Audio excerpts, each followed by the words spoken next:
cerita sama emaknya yang di rumah itu. Tadi aku bareng si Adi, Mak. Hah? Si Adi? Iya, barusan bareng si Adi. Loh, si Adi itu sudah meninggal.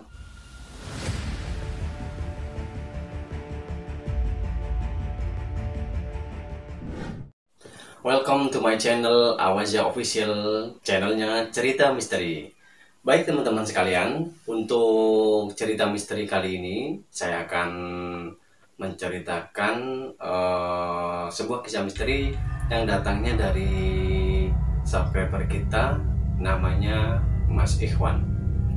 Jadi Mas Ikhwan ini menceritakan tentang kisah nyata teman-teman. Jadi ini dia kalau dia menulisnya di sini kisah nyata dia waktu dia merantau di Surabaya, teman-teman. Oke teman-teman, jadi ceritanya seperti ini. Mas Iwan ini dia asal mulanya atau asal kotanya dia dari Tuban, teman-teman. Dia dari Tuban, kemudian dia merantau di Surabaya. Nah, Mas Iwan ini dia punya sahabat, teman-teman. Jadi dari Tuban, dari kecil dia punya sahabat.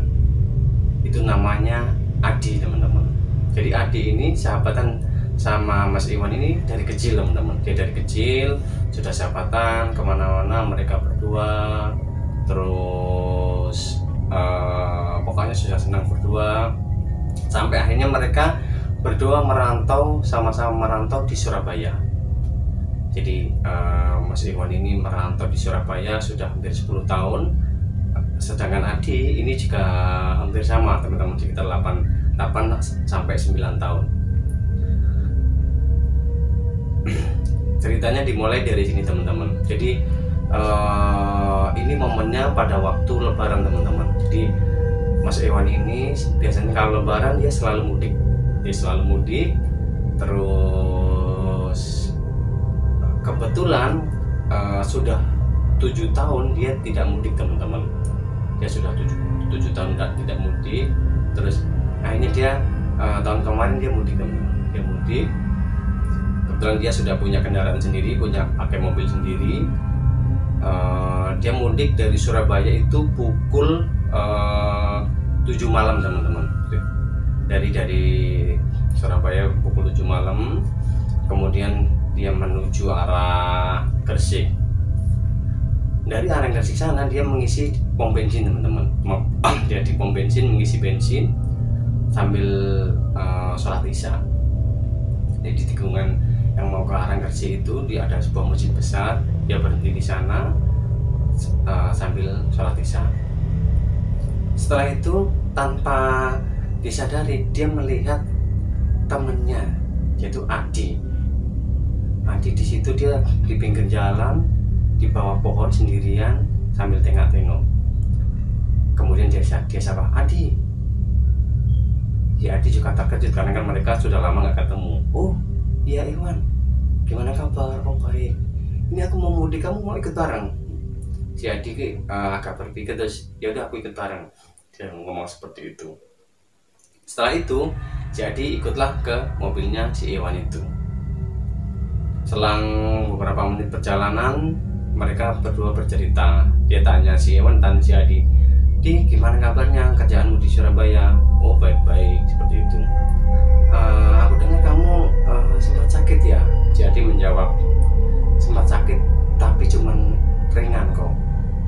Dia cuma bilang seperti itu. Oh baik kalau begitu. Akhirnya mereka pun terus berjalan pakai mobilnya itu, maksudnya. Terus sampailah dia di Lamongan. Sampai di Lamongan mereka turun berdua. Si Iwan mungkin dia lapar, dia mau ikut makan. Nggak usah, sudah kenyang. Akhirnya karena Adi tidak makan, akhirnya si Iwan pun dia nggak jadi makan, teman-teman.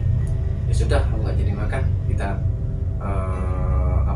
ini aja, balik lagi aja. Tuh. Akhirnya mereka berdua meneruskan perjalanan ke arah Tuban, teman-teman. Setelah perjalanan dari Surabaya pukul 7 tadi, nyampe Lamongan sudah pukul setengah 9. Sudah nyampe di Tuban itu sudah pukul setengah 10 malam, teman-teman. zaman teman-temannya perjalanan. Setelah nyampe di Tuban itu kan karena Iwan sama Adi itu dia tetanggaan teman-teman, cuman tetanggaan agak jauh dari rumahnya si Adi itu, mungkin 10 menit baru ke rumahnya si Iwan. Di aku anterin ya, nyampe di rumah ini ya, di rumah depan rumahmu ya. Oh baik-baik.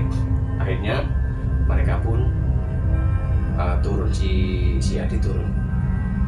Oh nggak mampir dulu di, nggak mampir dulu Wan. Oh enggak, biar apa, segera ketemu sama ini emak. Oh akhirnya ya udah kalau gitu makasih ya. Akhirnya si Iwan pun pulang. Nah setelah sampai di rumah dia ketemu sama orang tuanya ya, tentunya senang banget teman-teman karena kan sudah lama sungkeman. Terus habis itu dia cerita sama emaknya yang di rumah itu, tadi aku bareng si Adi mah. Hah? Si Adi? Iya barusan bareng si Adi. Loh si Adi itu sudah meninggal. Wah jangan bercanda mak, barusan saya ngobrol sama si Adi. Kamu nggak dengar kabar si Adi itu meninggal 2 bulan yang lalu? Apa mak? Iya beneran. Karena si Iwan ini penasaran, akhirnya dia balik lagi ke rumahnya si Adi tadi yang dia anterin tadi. Dia pun balik ke sana. Setelah itu dia turun, ketok-ketok pintu ke rumahnya si Adi. Tok. Maka muncullah bapaknya si Adi. Assalamualaikum Pak. Waalaikumsalam. Pak, ini saya mau nanya, si Adi benar-benar sudah meninggal Pak? Loh, kamu nggak tahu ya? Iya sudah meninggal bulan yang lalu, sakit parah. Loh Kak, saya barusan nganterin si Adi di depan rumah. Astagfirullah, katanya si bapaknya itu, si Adi itu sudah meninggal 2 bulan yang laluan. Si Iwan pun akhirnya terduduk lemas. Terus kemudian dia berdoa, membaca Fatihah buat si Adi, sahabatnya itu. Si Iwan pun dia berpikir mungkin si Adi kangen sama saya dan pengen didoain sama saya. Kebetulan kan mamanya lebaran, akhirnya itu paginya dia menuju ke makamnya si Adi. Ternyata benar teman-teman, si Adi itu memang sudah meninggal 2 bulan yang lalu. Di sana dia berdoa, dibacain Yasin dan tahlil. Setelah itu dia berdoa, maafkan atas kesalahan aku ya Adi. Semenjak kita bersahabatan dari kecil sampai sekarang, aku nggak tahu nggak pernah bertemu kamu dan terakhir bertemu tadi malam itu. Seperti itu. Akhirnya si Iwan pun dia pulang terus ketemu sama mamanya. Terus setelah itu dia sudah nggak pernah didatengin atau dimimpiin sama si Adi. Jadi kisah kali ini teman-teman itu mengingatkan mungkin sahabat yang nggak pernah ketemu, akhirnya dia walaupun sudah meninggal dia masih nyamperin sama sahabatnya itu. Oke, itu aja teman-teman. Jangan lupa like, komen dan subscribe biar channel ini bisa berkembang. See you.